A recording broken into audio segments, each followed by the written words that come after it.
This week in Women in Sports, the 2026 WNBA draft is in the books, and we're meeting the Minnesota Lynx high-profile draft pick. And a Minnesota mother was met with tragedy on a trip meant to be all about her athleticism. The encouraging update from her daughter and the latest details from police. Plus, if my friends are doing it, I could do it too. And it turned out to be one of the best decisions I made. We'll tell you why that newfound passion is bringing people all the way from Japan to Minnesota. WCCO's Women in Sports, sponsored by Franson Bank and Trust. Thanks for joining us. I'm Marielle Mohs, and here at WCCO, we are celebrating the highlights of female athletes in this digital segment called Women in Sports. We'll share news stories with you every week right here as we do our part to give these athletes the recognition they deserve. First up, the Minnesota Lynx introduced their newest rookie this week, and as the #2 draft pick, she's already got fans excited. Olivia Miles met with the media on Wednesday, just 48 hours after the WNBA draft. Miles made her way to Minnesota by way of Notre Dame and Texas Christian University. She endured injury and a transfer in college and says those challenges prepared her for the road ahead. I learned how to bet on myself and to realize my self-worth and to make a decision that I knew would benefit me in the long run. And luckily I had an incredible support system around me. We were just rolling deep at the draft because I'm from Jersey, and I got to see all those people who believed in me. Olivia Miles is a big-time playmaker. She'll be teaming up with Courtney Williams and be mentored under former Lynx point guard Lindsay Whalen.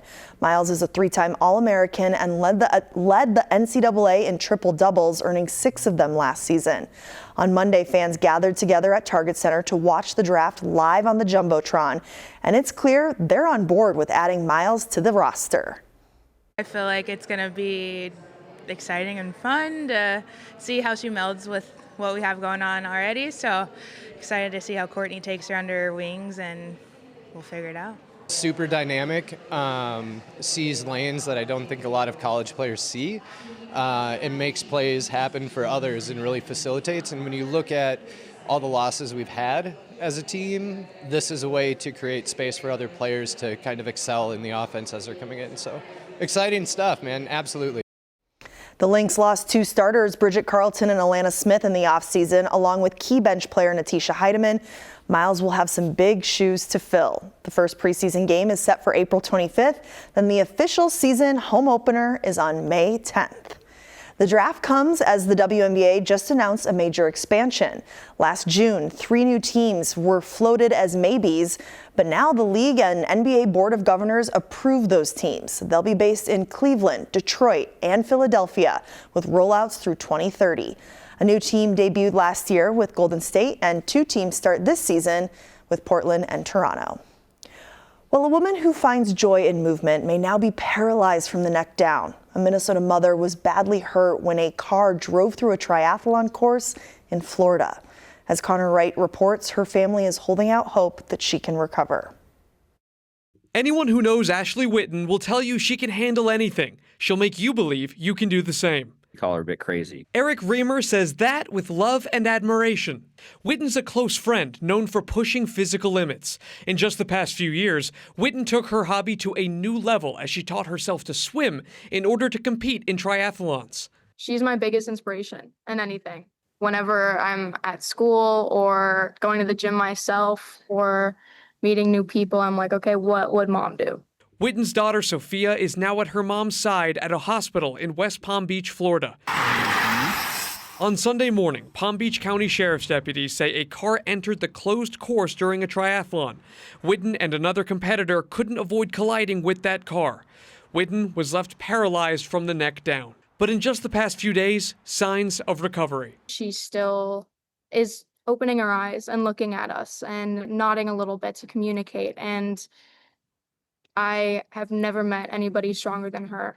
Back here at home, from her colleagues at her gym in Eden Prairie to the people she calls neighbors, folks are rallying around her. If anyone can do it, absolutely, it's Ashley. Christine Dahl and Witten both teach high-intensity warrior classes at the Lifetime Gym in Eden Prairie. Dahl says it's there that she's seen her friend change lives. It's why it's no surprise to her that an online fundraiser to help has raised tens of thousands of dollars. And she is like the joy of movement human being. She's incredible. And bringing that joy back, small baby steps, is what family and friends are focused on. In Eden Prairie, Connor White, WCCO News.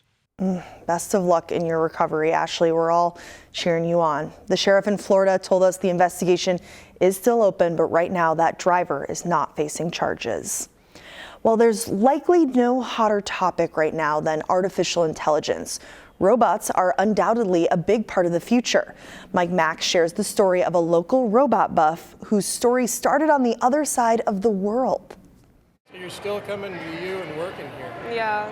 Kanon Nakajima came to Minnesota 10 years ago, a foreign exchange student from Japan. Some of her new friends invited her to join a robotics team. My students encouraged her to join the team because it's fun. It didn't take long for Kanon to develop a passion. I joined because, my friends really encouraged me to join, and I was like, okay, maybe if my friends are doing it, I could do it too. And it turned out to be one of the best decisions I made. So when she returned to Japan, she decided to start a robotics team there. They found what she had already discovered. Once they started building the robot and also actually going to the competition really changed their view of what they are capable of. Kanon returned to Minnesota to attend McAllister College and is currently working on her PhD in neuroscience at the University of Minnesota. But she kept coaching the team in Japan via Zoom. 5 a.m. here would be about 7 or 8 p.m. in Japan. And they often work late nights. So I hop on the Zoom call like 5, 6 in the morning, and I coach them for 2-3 hours. In 2026, it came full circle when her team from Japan came to compete in Minnesota. No easy feat in robotics. When they come, they first build their robot in Japan and test it and make sure most things are working. Then they have to disassemble it, put it into suitcases, bring it over here, and now they have to reassemble it. Teams, alliance selection begins at 12:15. And now I think they're going to shoot some more too. They're just trying to get as many balls as they can.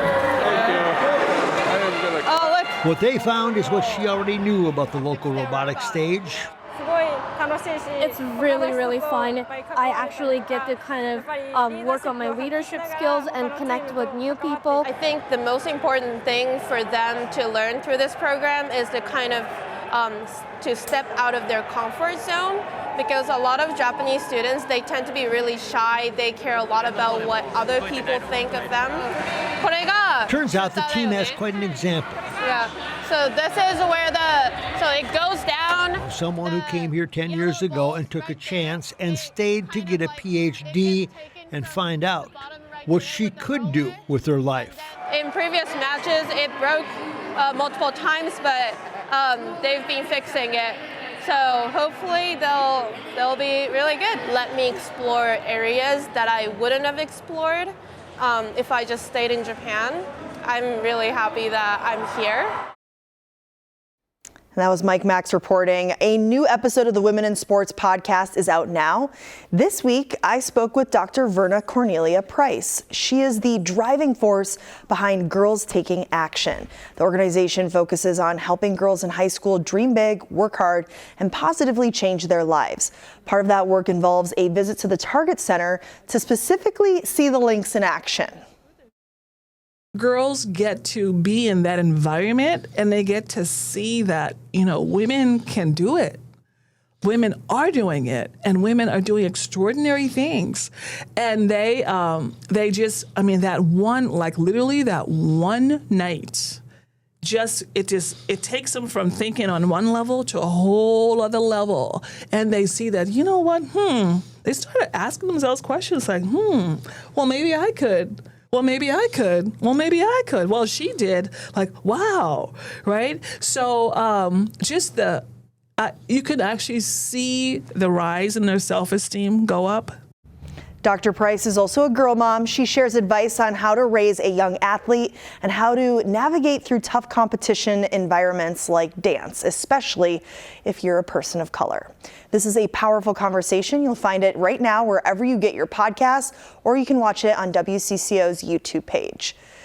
Well, tickets for the 2028 Summer Olympics in Los Angeles are officially on sale to the general public, but only for fans who signed up and received a time slot for this ticket drop. Last week, a pre-sale for LA locals broke records, and not surprisingly, the cheap seats sold out in minutes, forcing many fans to pay up. We've had hundreds of thousands of people purchase $28 tickets already. We still on our site right now, about a third of our tickets remaining are still under $200. So we've got a wide range of prices, a wide range of sports available. Olympic officials say tickets at lower prices will be available as new registration windows open up later this year. For the latest on the ticket draws, head to la28.org. Well, thanks for watching this week's Women in Sports. I'm Marielle Mohs. We'll be back with more great stories next week.